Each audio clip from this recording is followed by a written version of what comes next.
Hello મિત્રો, કેમ છો? મજામાં?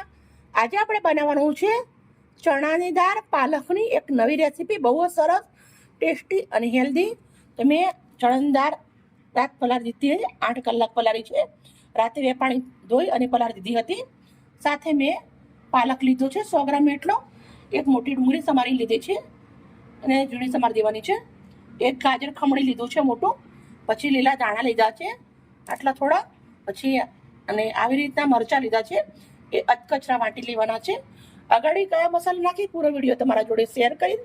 સૌથી પહેલા હું દાળને પીસી અને રેડી કરી દઉં. પાલકનું નામ પડે છોકરા દૂર દૂર ભાગી જાય, પણ આપણે આવી રીતે બનાવીને ખવડાવીએ બાળકોને પાલક તો ખાઈ બી લે અને એમને થોડું સારું બી લાગે, મસ્ત લાગે. હવે વધારે પાણી નથી રેડવાનું. આના અંદર દાળના અંદર 1 ચમચી એટલું પાણી રાખી દઉં, એ જ લેવાનું છે. હવે એને પીસી લઈશ. જો હવે પીસી રેડી કરી દીધું છે. આ થોડા એવા દાણા ઉપર સાઈડમાં હોય એ રાખવાના છે ચણાના. એક મોટું વાસણ લઈ લેવાનું છે. સૌથી પહેલા પીસી લઈ.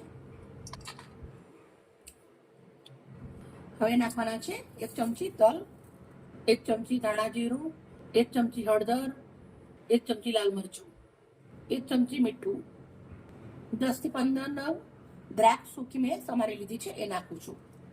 આદુ લસણની પેસ્ટ 1 ચમચી, ડુંગળી ઝીણી સમારેલી 1 નંગ, 100 ગ્રામ પાલક, 1 નંગ છીણેલું ગાજર, 10 નંગ અધકચરા કૂટેલા મરચા, થોડા એવા લીલા દાણા, 1 ચમચી ગરમ મસાલો પણ નાખી દઈએ આપણે. 1 ચમચી મોટી ભરાય એટલો ચોખાનો લોટ. આ મિશ્રણને હાથથી સરસ મજાનું મિક્સ કરી દેવાનું છે. મસાલા તમે ઓછા વધારે કરી શકો છો. અમારા ઘરે થોડું સ્પાઈસી વપરાય છે એટલે મેં લીલા મરચાના વાટી લીધા છે અને સૂકું પણ લીધું છે. મિક્સ કરી દઈશું સરસ. મિશ્રણ આપણું સરસ મજાનું મિક્સ થઈ ગયું છે. હવે આપણે હાથથી મિશ્રણને લેવાનું છે. હાથ વોશ કરી લીધા છે મેં.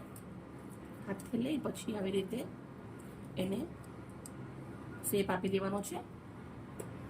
થાળી મૂકી જશું આવી રીતે આપણે.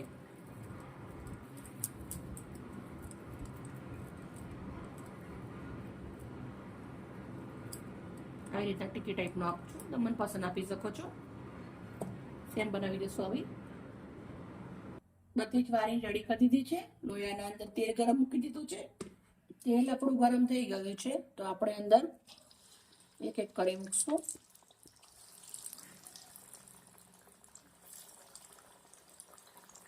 હું આવી રીતે ટોટલ 4 નંગ નાખું છું.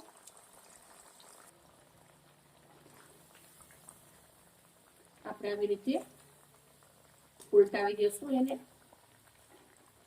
થોડા ક્રિસ્પી થઈ જાય પછી જ આપણે એને ફેરવવાના છે. નાખતા તરત નહીં ફેરવી દેવાના. બંને બાજુથી મસ્ત મજાના એકદમ ક્રિસ્પી બનાવવાના છે. હવે દાળ છે એટલે ચડવી જરૂરી છે. અંદર પલાળી તો દીધેલી જ હતી આપણે. 8 કલાક સુધી દાળને પલાળી છે. ક્રિસ્પી હશે તો તમે 2-3 દિવસ સુધી ખાઈ શકો. અને તો સરસ મજાના તરાઈ અને રેડી થઈ ગયા છે. તો આપણે આવી રીતે ચણાના અંદર નીકાળી દઉં છું. એક્સ્ટ્રા તેલ ચણાના અંદર નીકળી જશે. તો સેમ પ્રોસેસથી બધા જ આપણે એવી રીતે તરી લેશું. સરસ મજાના તરાઈ અને રેડી થઈ ગયા છે. તો હવે આપણે એને બધા આવી રીતના બહાર કાઢી દઉં છું. સર્વ કરીશું. અમારે મરચા પણ જોઈએ, આના જોડે જ મરચા કરી લઈશું. ગેસ બંધ કર્યા પછી મરચા નાખ્યા છે. મરચા કરાઈ ગયા છે અને પણ જોડે કરી દઈશું. સરસ મજાનું એક દહીં જોડે તમે પૂરું સજાવીને બતાવીશ. એકદમ હોટલ સ્ટાઇલ બહુ સરસ. એક પ્લેટ લીધી છે. પ્લેટના અંદર આપણે એને સજાવવાનું છે.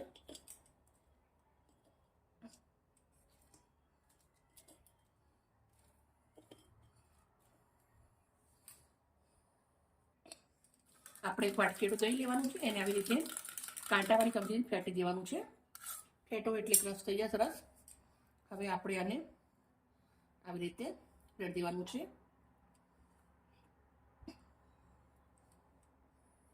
હવે થોડુંક એવું લાલ મરચું, ચાટ મસાલો, થોડાક એવા મોરા તીખા મરચા બંને એક નંગ, પછી લીલી હળદર લીધી છે, એને મેં ઝીણી સમારી દીધી છે. એકદમ છે ને નવી રીત, બહુ સરસ ઝીણી સમારેલી ડુંગળી,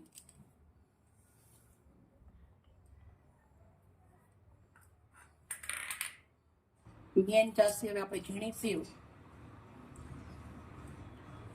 એકદમ સરસ મજાની પાલક અને ચણાની દાળનો નવો નાસ્તો બની અને રેડી થઈ ગયો છે. કોને કોને ખાવો છે આવી જાઓ. મિત્રો, મારી વિડીયો મહેનત સારી લાગી હોય તો પ્લીઝ મને લાઈક કરજો, સપોર્ટ કરજો. એકદમ બાય, કાલે નવી રેસીપી સાથે.